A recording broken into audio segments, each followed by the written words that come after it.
What's going on, people? Oh man. Good morning, good evening, good night, people. What's up? Yeah, America is emotionally weak. America is weak, y'all. I've been saying it. I've been saying it for the past like 4 or 5 years. America is weak. And y'all, everyone come on here and try to say something about it, like, oh, America's the best country. That is, you gotta really think about that. Because what does the best country really mean? I think that's a paradox for most. You know, you say it's the richest, but really, do we have all that money? Let's be honest. You know, because is that including who has the most debt? Is that the competition? Anyways, America is weak. The reason why I'm saying that is that America's emotionally weak. We got people who can't even talk. We get offended by words. We take words and we make words to be this whole new karate, as if they just do so much damage to people. And yes, words are powerful. You can influence and persuade and manipulate, but the thing is, if you can't discern between what someone is projecting then versus an influence, it leads me to think, like, who's really in control for yourself, or are you in control of yourself? Because a lot of times people nowadays have just become this whole premise of saying things as if it's the right way to say things, right? Mind you, I think when you look at some of the great orators, you could say Malcolm X, you could say Barack, you could say Colin Powell, you could say these figures, a JFK, a Roosevelt, even Hitler, right? That's everyone's going to have their own biased opinion about that, but the man can speak. And when you look at that and you don't know how to shape words yourself, it leads me to think, do you even control what you're thinking? Let alone you don't know what you're thinking till you write it down. So I feel somebody who's very powerful is very well spoken and well written, because it takes to amass any type of influence, whether it be for dictatorship, whether it be for communism, whether it be for public Republican or Democrat. Mind you, I am no shape or form of a political person, but philosophically, when you look at the shape of words, they're tools. Language is purely a tool, let alone it's innate. Noam Chomsky always talks about, he says that he came to a conclusion with a lot of things that, but language being an innate ability, it's not something you really learn. So when you think of that, you think of a child coming out of the womb, right?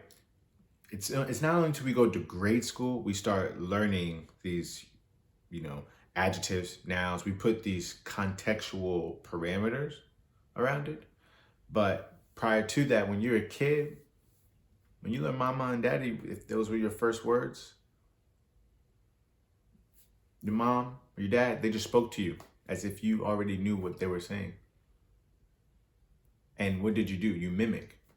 And Noam Chomsky talks about this in your limbic structures, or so, that it's showing that the capabilities of that is being I don't think hindered, but basically the same synapses are going off.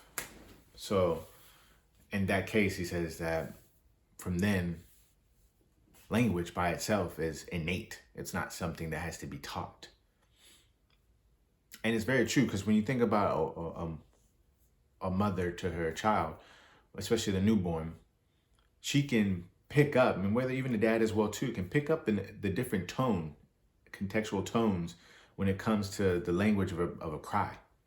There's different tones to a cry. And why is it that naturally, when there is a crying baby, there's no words being spoken, right? But we could say heightened emotion, and that is communicative. but we know how to empathize with that, regardless if we may have been from a past experience or whatnot. But why is there a symbiosis of a quick switch that we then know how to problem solve? We know what things may be. Sure, you can then say you have all these nuances prior to that. Oh, well, I did this or that before. But let's be honest, man. Why is that when a mother immediately feels overwhelmed and overjoyed when she does have her newborn, let alone father? There's a biological switch that seems to happen. And mind you, most people would want to argue on these things. But this is the thing, that the reason that they're arguing nature versus their own opinions and beliefs, basically.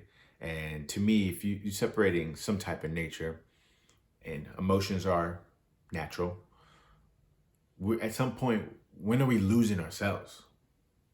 When do we actually, there's an origin, there's a start to anything. We can play this word judo and mental gymnastics on things and how I feel, but how I feel doesn't mean necessarily always contort to what actually is in front of you or available. And I think naturally America has shown on all accounts how weak America is.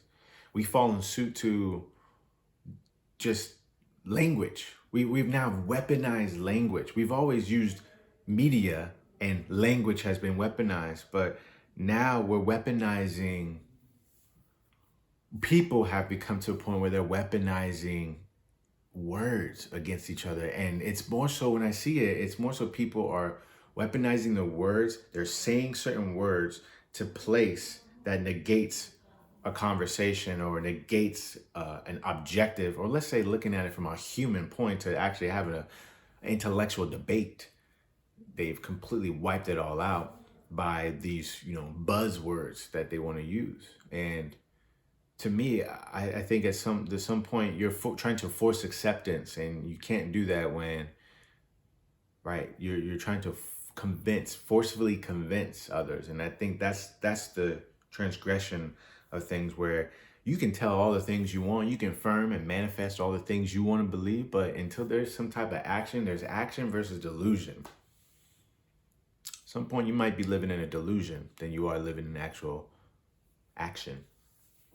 And so with those words that they'll weaponize is that they're putting their fears and insecurities around those words. So when they project them, as they project onto other people, they project these words out, it's now causing them to feel certain because they said these things. But the biggest thing, I read something the other day, it said in the book, what was it? I don't know what book I was reading, or I think it was a quote, but it says the biggest thing, when people always think, they say like, oh, communication key, communication is key, communication is key, right? But when you say that, that doesn't mean communication has taken place. Just because you say that, whether it be in a relationship, platonically, romantically, just because you said that doesn't mean that your attachment or how you how you communicate in that space has taken in any regard. And I think that's funny, because that comes to a point where you actually then have to open yourself up to listening, becoming more vulnerable, not putting your so much attachment. Just because you say these things are just automatically are done, or you piss excellence automatically when you say things, and that just because you said it, like, people get it. That you can never assume that. No one gets everything the first try, let alone you should always be questioning. Yeah, skepticism is one thing, but you should always at least challenge what you truly believe in. And how do you know you even know it's true or even believe in it? But now America is so weak that we have gotten to a point where we've come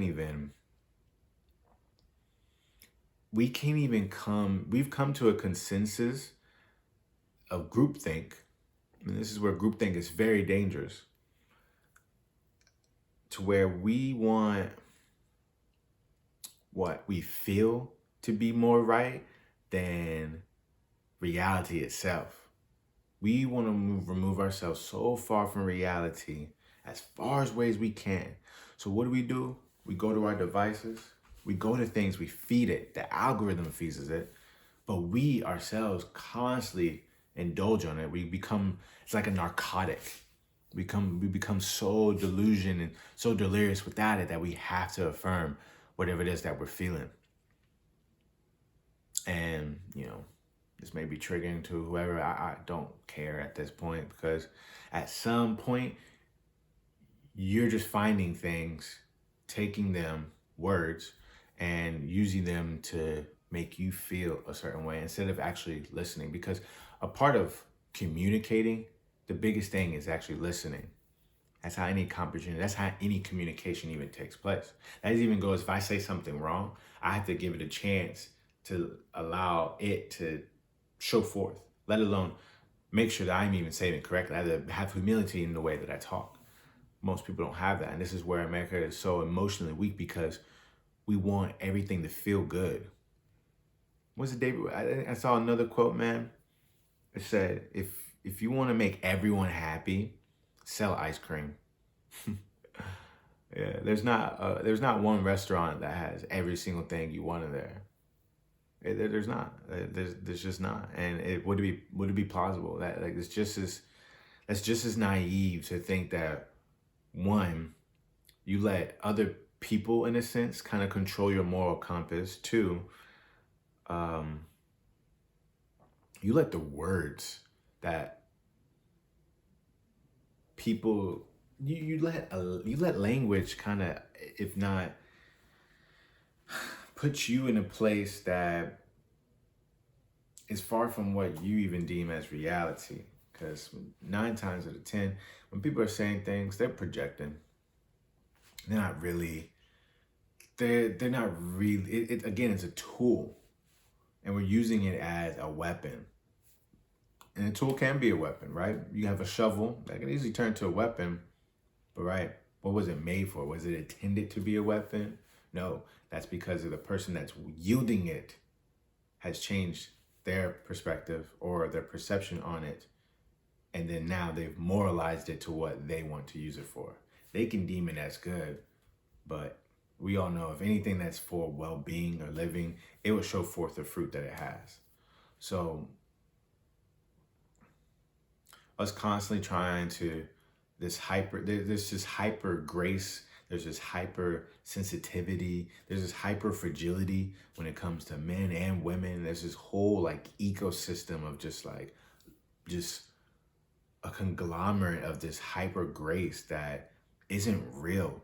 It's become a point where we're trying to feel, it's so more important to feel good and eliminate suffering. But in order to have any type of positive, you have to have a negative. That shows in the world, that shows in science, that shows in physics, that shows in this world. And that even goes to the point of having discipline. America is weak, y'all. Y'all are weak. I'm weak.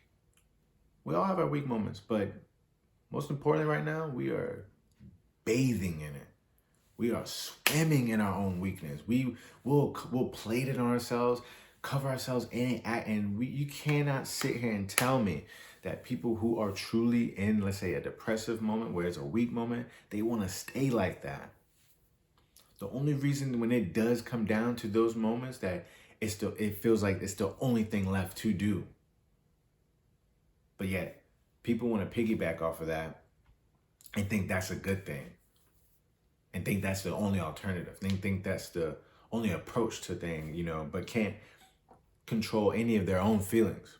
And mind you, I get people have their own problems, but this is not the point. We're not attacking those people. It's the fact that we're trying to weaponize things for our own good. It's not even for our own good, for our own personal gain. I have a problem with people constantly trying to be politically correct or trying to make these statements as if they're doing just something so good. But really, at some point, you're feeding into some narcissism that you're alluding that you're just this grandiose being, that you're just so high and mighty. And, I got into a debate with somebody because they felt that, it's very hard to work with me. It was just one person, mind you. Majority of people that do know me, work with me, they understand where I come from. I'm hard on myself. I give myself high expectations. Do I live out to those standards? Not every day. No, listen, it's impossible, right? But I also do make it a point to follow a discipline that puts me on that path. I'm more contingent with that. I'm more contingent on fixing myself than trying to float away, just because, such is life. But when you look at discipline, discipline is the intelligent thought of the process that meets action. Discipline meets action where you then are meeting your actual accomplishment.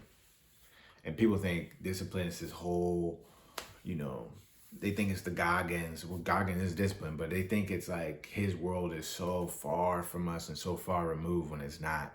He's actually living in something that's actually in the purest pursuit. It's no different from anyone else. We've just got so far removed from actually what is life. We've put all these barriers and filters and selfies and pleasures and muses in front of us that we can't even see. So now we're just screaming all these things as if these words are going to change what we can see. But all we're doing is just, 9 times out of 10, majority of people are just looking at a rearview mirror while driving forward. Like,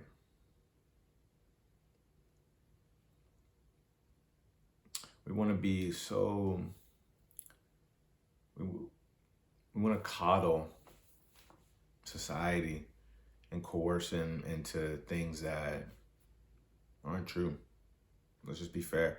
There are things that aren't true. We're trying to flip society upside down as if it's become this whole thing of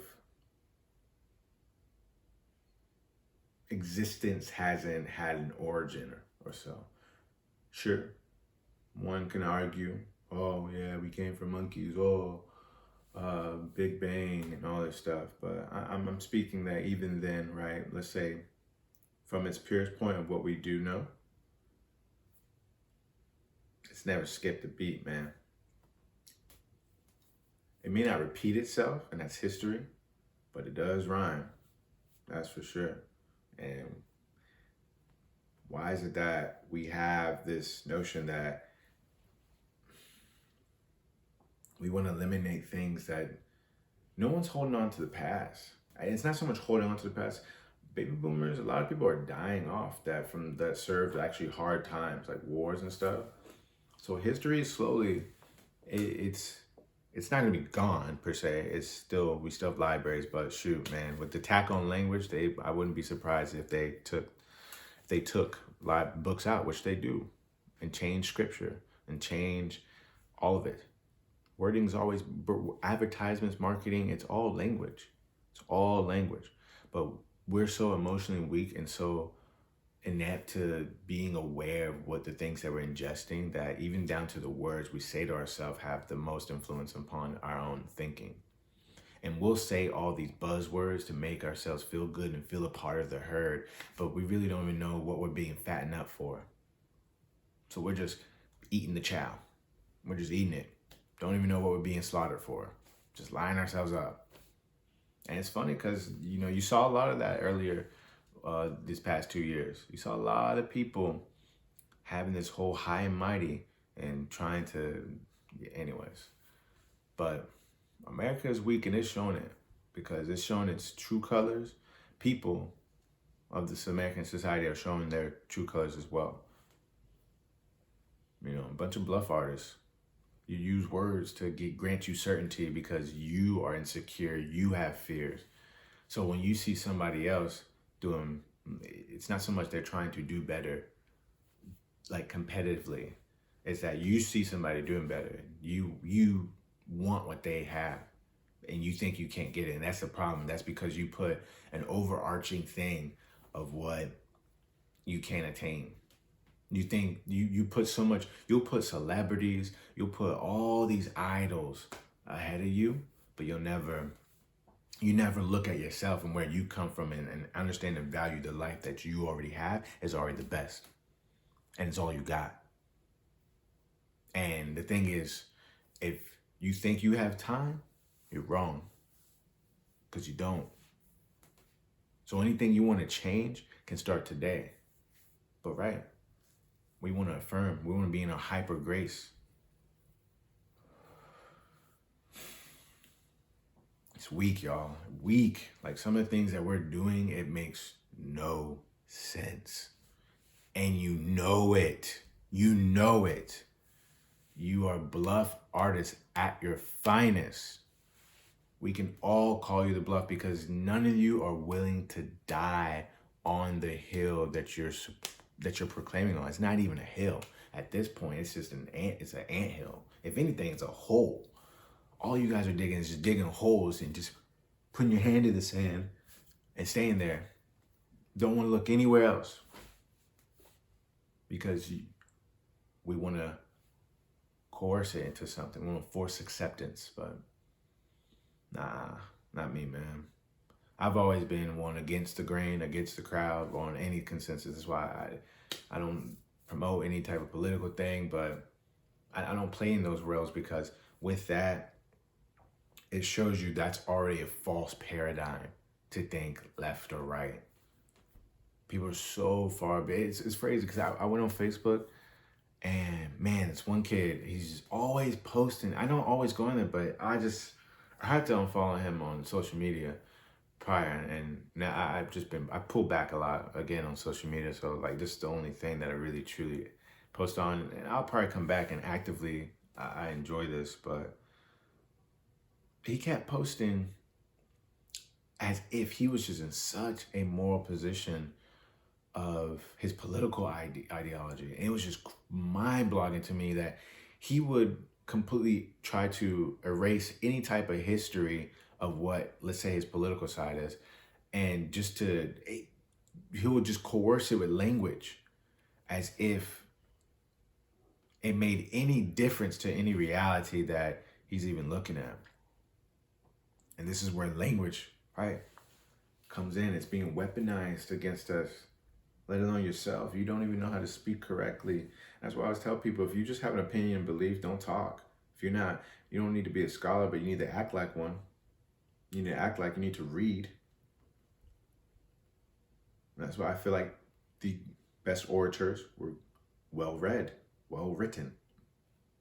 You're going against somebody, you're dueling against, if you want to have these types of debates or whatever, but you don't want to have them, so you just throw words out to negate them, then by all means, let's go in the gauntlet. Let's think about these things. You want to call yourself a leader, a thought leader, a thinker, a free thinker? How much do you really dig into, well, what you believe in, what is true? And most people will only, you will see that most people will only hit a certain barrier, because what it is, it requires you to leave your subjectivity and actually have to look at things objectively and be open to vulnerability. Because, right, you're scared of being exposed, being naked, just like God put it, Adam and Eve, not naked and not afraid, naked and unashamed in that union. But you can't even come to some type of union or truth for yourself because it requires a lot from you. People want power. We all have power. It's just a matter of how you want to use it. People think it's so far for them. It's within you. Everyone has power. It's how you use it and how you harness it, how you keep it. So if you want to stay in a weak mindset, by all means, you have every right to. You have every right to. What is a right, right? But you have a choice. And I think the paradox of that choice is that thinking that you just have this higher calling or higher being in your lower self. And that you want, what it is, that you think you deserve things. Ain't nobody on this earth deserves anything. Nobody. Everybody can get it. Not one, everybody. It's not one person that doesn't deserve anything or feel like they should. Nobody owes you nothing. But yet Americans walk around like everybody owes them something. Everybody, bro, whether you're black, white, Spanish, we all walk around acting like we just have, like we just, yeah, but we let, again, man, we let like We let so much outside influences control us than to actually look with a lens.